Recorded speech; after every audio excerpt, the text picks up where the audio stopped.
بسم اللہ الرحمن الرحیم الحمد للہ رب العالمین والصلاة والسلام علی رسول الکریم اما بعد۔ مشاہدین کرام، السلام علیکم ورحمۃ اللہ وبرکاتہ۔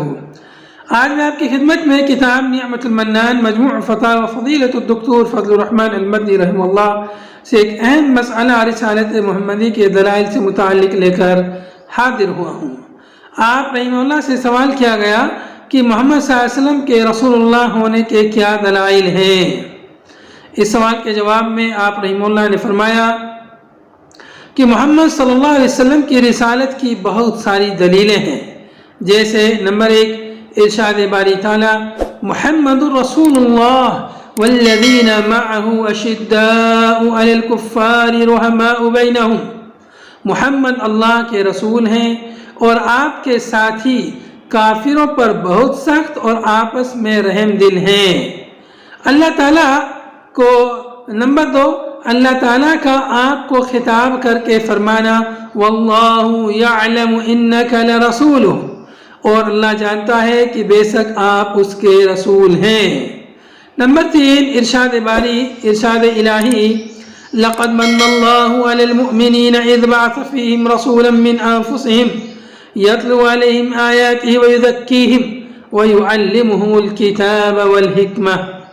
اللہ نے مومنوں پر بڑا احسان فرمایا جب ان میں انہی کی جنس سے ایک رسول مبعوث فرمایا جو ان پر اس کی آیات کی تلاوت کرتا ہے اور ان کا تزکیہ کرتا ہے اور انہیں کتاب و حکمت کی تعلیم دیتا ہے۔ نمبر 4 اسی طرح لوگوں سے خطاب کر کے یہ فرمانا لقد جاءکم رسول من انفسکم عزیز علیہ ما عنتم حریص علیکم بالمؤمنین رؤوف الرحیم۔ البتہ تحقیق کہ تمہارے پاس تم ہی میں سے ایک رسول آیا جس پر تمہاری تکلیف شاک گزرتی ہے، جو تمہارے ایمان کے لیے حریص ہے اور مومنوں کے لیے نرم دل اور مہربان ہے۔ نمبر 5 اور آپ سے خطاب کر کے یہ فرمایا یا ایھا النبی انا ارسلناک شاہدا ومبشرا ونذیرا وداعیا الی اللہ باذنہ وسراجا منیرا۔